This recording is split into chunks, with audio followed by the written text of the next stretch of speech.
Without any further ado, Mr. Daryl St. Romain, come on up, buddy.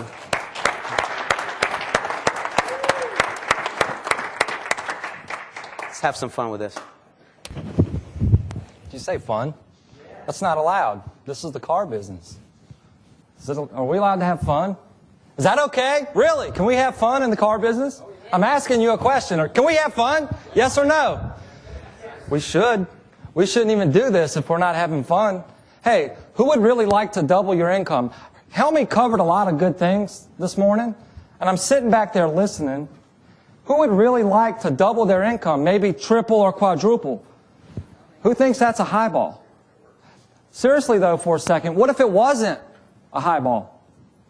What if you could change just a few small things and start to make an increase, and you gain momentum, and you start closing more deals, and then when the momentum comes, it just starts rolling. And then all of a sudden, the car business is fun. You see, we've gotten away from what's important in our industry. What's important in our industry is people. Helmy said it over and over and over about leadership. What is leadership? Leadership means to serve. That's it. You might want to write that one down. To lead is to serve. You see, we just don't hold people accountable for what we think that they should do. We should hold them accountable for what they must do. But first, we have to equip our people. Does that make sense? Now, Helmy asked another question earlier. He said, hey, who has a team of guys that are, or who has salespeople that sells 25 cars a month every month? I have a question. How many of you in here have a sales team that averages 20 cars a month? The average. Awesome. How long have they been in that rut? 3 months? But seriously, would you like a team of salespeople that sold at least 20 cars a month, every month, consistently? I mean, if a salesperson sells 20 in a month, 1 month, could that be luck? Sure, that could be luck. But if they're selling 240 cars in a year, is that luck? That's not luck. If one salesperson is selling 240 cars in a year, something's being done a little bit different than most. Because what was the average? The average salesperson sells about, what, 10, 12 cars a month? So let's take a look at this. Helmy says that the process doesn't fail. I believe that there's 2 circles of influence in our industry. The first one is things that are in your control, and the second one is things that are beyond your control. Now, what do most of us do when the business slows down? Do we focus on things in our control, or do we start to focus on things that are beyond our control? Maybe like the economy, maybe the weather, or, you know, it's just that way all around town. You know, the whole country is in a slowdown right now. The only reason our business is going the way that it's going is because what's happening right now in our industry is not good. And it's just like that everywhere. That's just how it is. Do you really believe that stuff? Is that stuff already starting to sink in? Are you getting some of that stuff ingrained in you and you don't realize it? Could that be it? There are no excuses. We either get it done or we don't. We either make it happen or we won't. We either do what it takes to get better or you're never going to get better. It's not going to happen by osmosis. Anything great ever achieved, any process that ever worked, anything that is successful, anything at all, you have to go for it. You have to go after it. You're going to have to be different than anyone else. You know, it was Michelangelo who said that it's not that our dreams and our goals are too high, it's just that our dreams and goals and we fail to reach them. It's just that our dreams and goals are too low, and we are reaching them. We're reaching them every day. We just don't realize it. You see, we got to take the ceiling off. We got to take the ceiling off. There's a cap up here that's holding us back. You know, we're focusing on everything that is wrong, and guess what's happening to us in our business? It's getting worse. Now, some of you are saying, well, it's not that bad at my store. I'm just talking about average right now. Who wants to be average? I don't think anybody in here wants to be average. You know, if you look at these circles of influence, there's things in your control. Process. Can we control a process? Yes or no? Yes. Can we control a process? Yes or no? Yes. Of course we can. Can we control our skill level of our salespeople? Yes or no?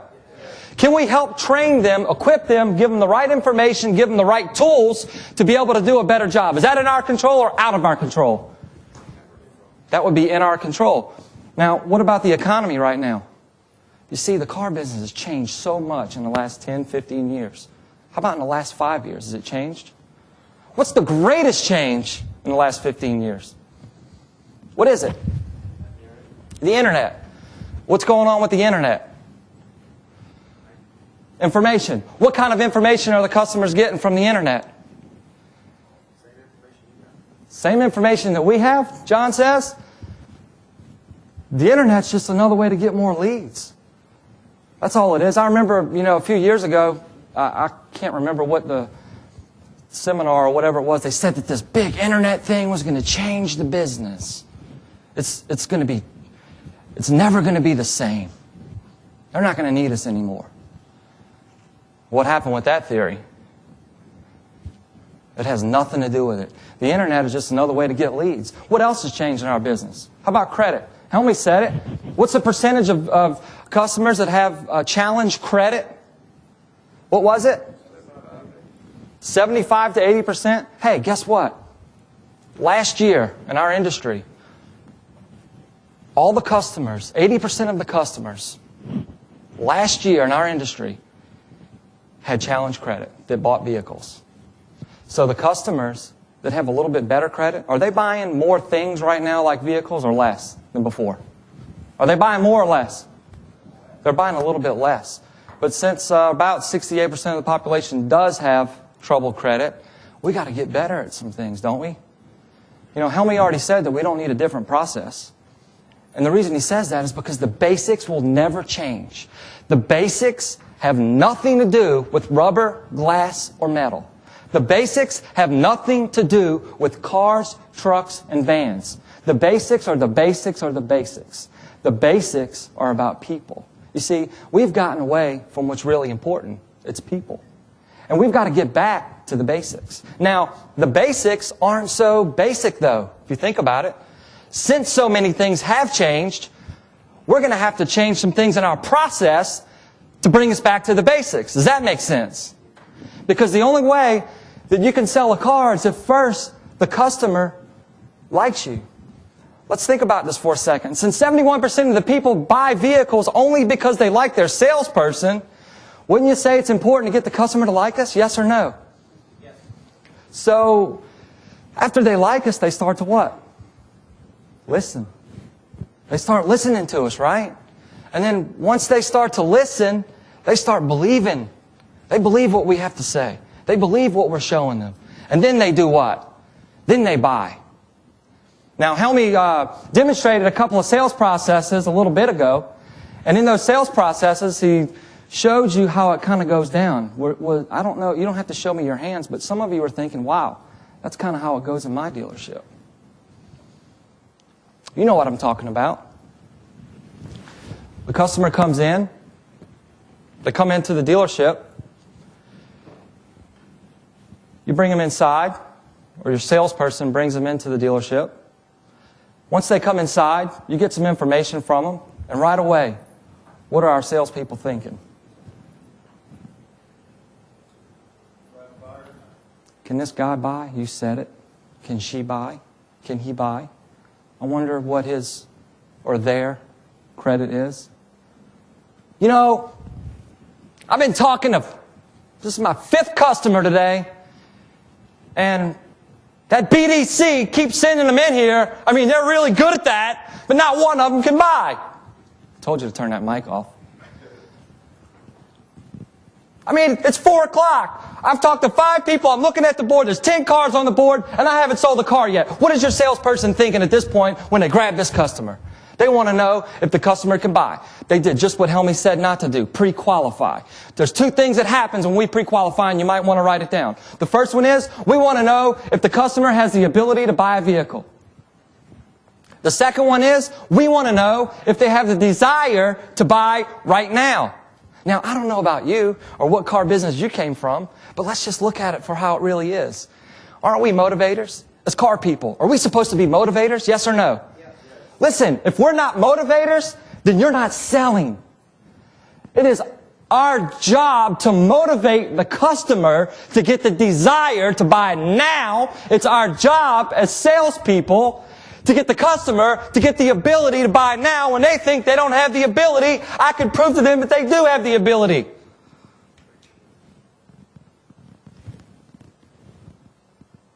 Now let's take a look at real life in a dealership. But Daryl, you don't understand. All the customers that come in from the BDC and all the ones that come in on that ad, you know, the one that we spend all the time putting the ad on TV? Those ones that come in on that ad or that BDC, they come in here and that BDC told them that they were already what? They were what? They were already approved. But you don't understand. My customers, when they come in, they come from the BDC and they all want to have zero down, $99 a month. Now how am I supposed to take them through a process?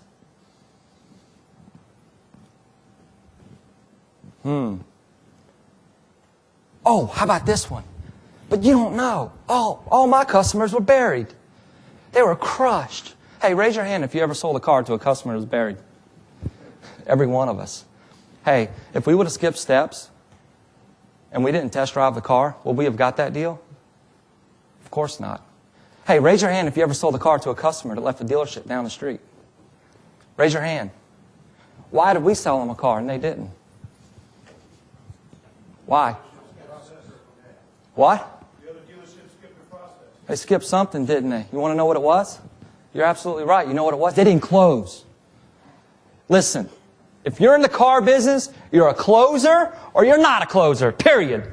You're a closer or you're not a closer.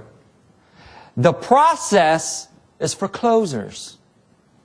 That's all it is. You see, most people think the closing is a step. Closing, is it like just one step in our process, or is it kind of like everything that we do? How about from the time that we wake up? And we would look at the meet and greet, the first impression, all the way through. Closing is something that we do all the way through the process. Listen to me. If we're not channeling the proper thoughts into our customer's mind to get them to take action right now, then we're not salespeople. We're conversationalists. You see, we're running around having conversations with a lot of people, but we're not selling anything. And then, when we get lucky, we sell a car. Now, wait a minute, that's not true. Just because we're not following your process, I agree with you. I'm not talking about just that. But there's some key elements in our business right now that we're skipping. And the reason the process was put in place in the order that it's put, it's to take us back to the basics. It's just to take us back to the basics. Real quick, Scotty, what dealership are you at? Dutch Miller Kia Suzuki. And you're the general sales manager? Is that what I heard earlier? What's one thing that you want to bring back to your sales team? You know, I know it's kind of short notice. I heard that you were coming here. But what's one thing that you would like to take back to your team to help them to get to the next level? What would you like to learn over the next 5 days? Get them excited. Get them pumped up, fired up. Hey, and if we go back and we get them pumped up and fired up, but we don't have the right training, the right process, what's going to happen? They're just going to be fired up, right? So, attitude, don't get me wrong on this one, attitude is 80% of what we do. But if we have the right attitude but not the right skills and the right process, we're just going to have a bunch of motivated what? A bunch of motivated idiots. A lot of you have already heard that. And that's a good point. Listen, that'd be the first thing to come out of my mouth. Get them fired up. I don't believe that you can sell a car unless you can transfer some enthusiasm to the customer. But what is enthusiasm? Is it just like somebody hyper running around, you know, talking loud, drink a pot of coffee, run around like a chicken with your head cut off? No, enthusiasm is having a genuine interest in another human being. That's what enthusiasm is. You see, and our customers know it when we're interested, and they know it when we're not interested. So as soon as we start to pre-qualify, what happens to the process? Does it stop or do we keep moving on? We keep moving on.